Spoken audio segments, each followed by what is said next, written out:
บายดีพี่น้องมื้อนี้เฮาสิไปงานไปซอยงานขาวดำพี่น้องอยู่ในบ้านเฮาเนาะสวัสดีเด้อพี่น้อง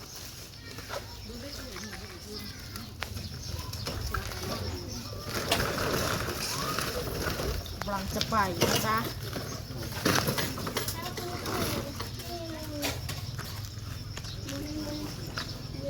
แดดพี่น้องเอ้ยตายแล้วมัน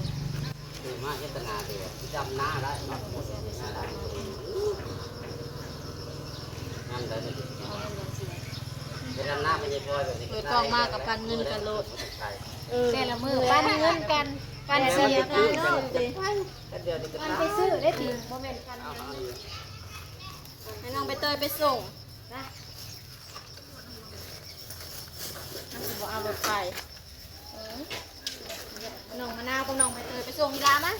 ทางร้านไม่เกิดก็ลืมกระเป๋า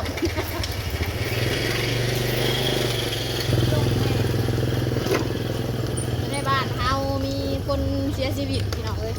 เพิ่นสิเอาลงป่าลงศพมื้อนี้เนาะเฮาก็สิไปช่วยงานพี่น้องเอาไปช่วยงานจ้าให้น้องไปเตยไปส่งใกล้ๆนี่แหละพี่น้องไปมาเลยทุกคนน้องมะนาวว่ะวันนี้เราไปหอดเกาะเลยระหว่างทางมื้อนี้ปู้ท้องฟ้าแจ่มใสแดดพี่น้องเฮาก็ได้น้ำเพราะว่าถ้าเป็นงานแบบจังซี่เนาะเพิ่นก็สิมีน้ำอันเรือละแพ็คพี่น้องไปซอยเรือกันเนาะ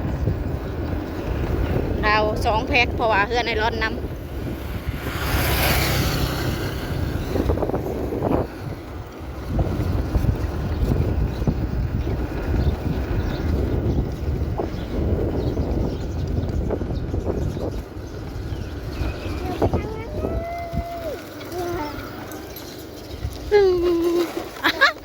แพ็คน้ำฉันตกดีหมดแล้วพี่น้อง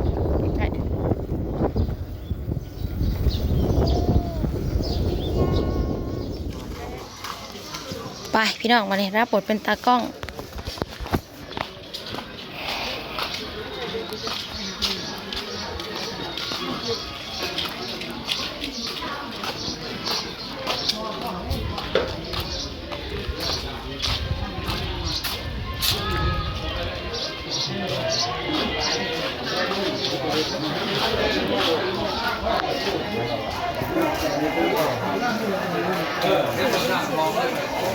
เสียเต็มเมา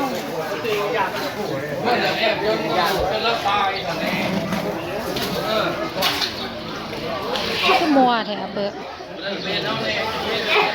คือมัวบอกต้องบริสุทธิ์บอกเสียเงินประกันภัยพี่น้องเอาอ่ะมีมันอ่ะมีมาเอาหมดที่ผู้ชมว่าประกันภัยเดี๋ยวเขาก็จะขอไปกินแทน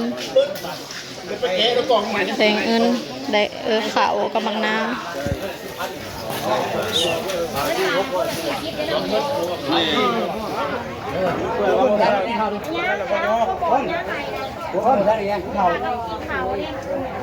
สามจะพูดจะพูดอะไรครับ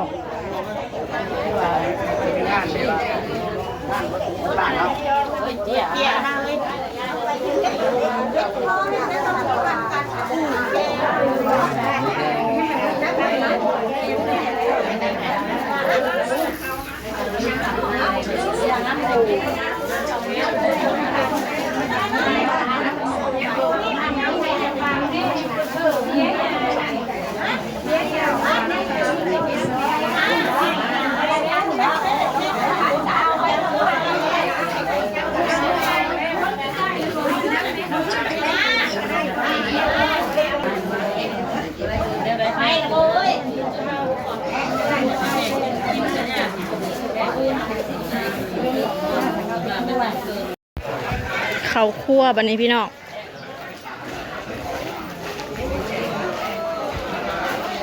เพื่อนเพิ่นนั่นมันแคบเนาะเพิ่นมาเฮ็ดกินอยู่พี่เนาะ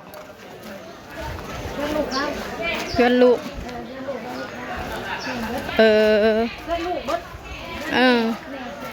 เพื่อนลูกมาเฮ็ดอยู่เพื่อนอันเพื่อนไม่ถาวไออบเนาะเฮ็ดอยู่พี่ ส แม่เฒ่าใหญ่เสียนะพี่น้องเอ้ยพัดลมใหญ่มองนี้คือเป็นตาเย็นกินดีไปก่อนเป็นบอกเขาไม่มี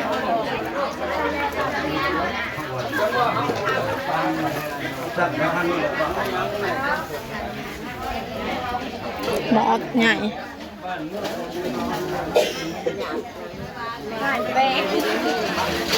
มันเป็นเนี่ยตลอดเนี่ยก็ทำเป็นคุณมาแบบนี้ มันหอนมันเถื่อมันบ่จับนะ โอ้ยมันเถื่อเอาแต่มันมันบ่จับนะแป้งนะลมเห็ดหยังเนื้อบ่ล้วนเนื้อบ่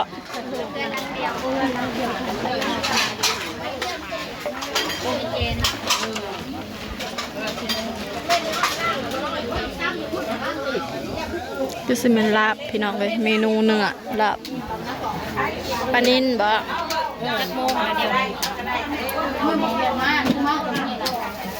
กุ้งบินต่ำร้ายพี่น้องอันนี้ต้มเลือด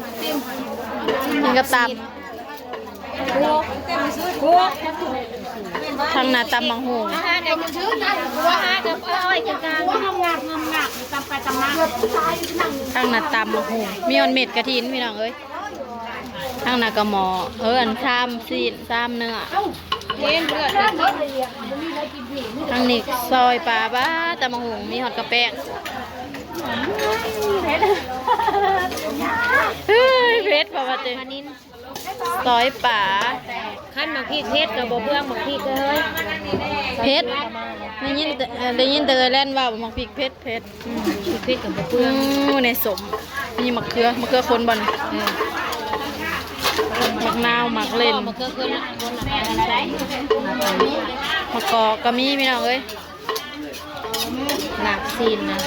ขกตำบักหุ่งบนอ่ะเจ้าจิ้วก็มาอะไรพี่น้อง ไปดีเด้อพี่น้องเฮ้ยตำสอนมาแล้วนะตำมะฮุ่งก็เป็นสี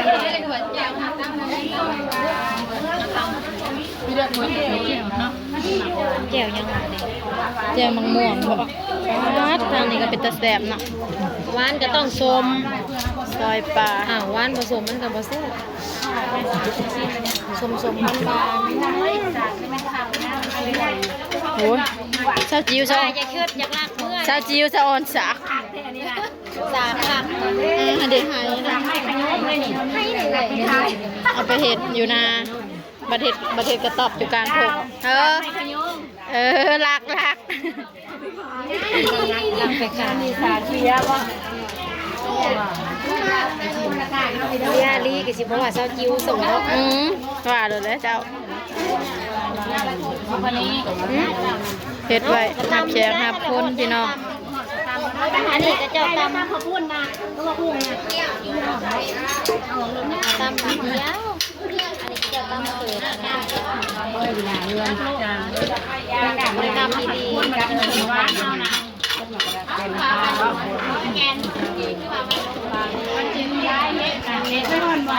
ได้15ไปหรอเป็นตะแสบเลยพี่น้องป้องป่าย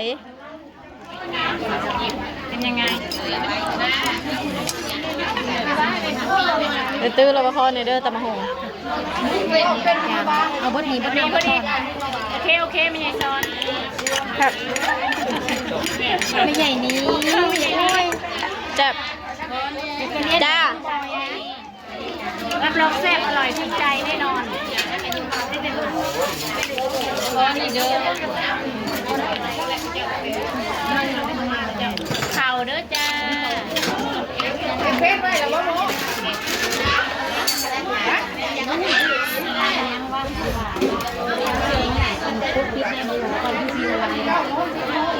เบิ่งเสือกตามโขกปานนี่เนาะเพชรไปเลยเด้อผู้ใหญ่โขกปานนี่อยู่ในหัวมะกอกเล่นกอกบุญมะกอกก็ได้แช่แข็งไว้พี่น้องเอ้ย รถบันบ่ เครื่องใส่มะนาวเกลือเอามือกันหน้าตามันยังเอาแซ่บ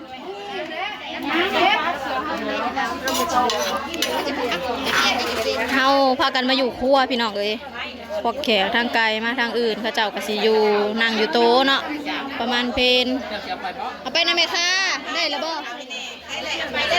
ไปแล้วเอาให้เราเถินเอาให้เราเถินยังค่าถ่ายอยู่ โอ้ดาวเด้อเลย โอ้ดาวเด้อโอ้ดาวเด้อ เลยอย่าพลาด โอ้ดาวเด้อมียังเกินวีโลด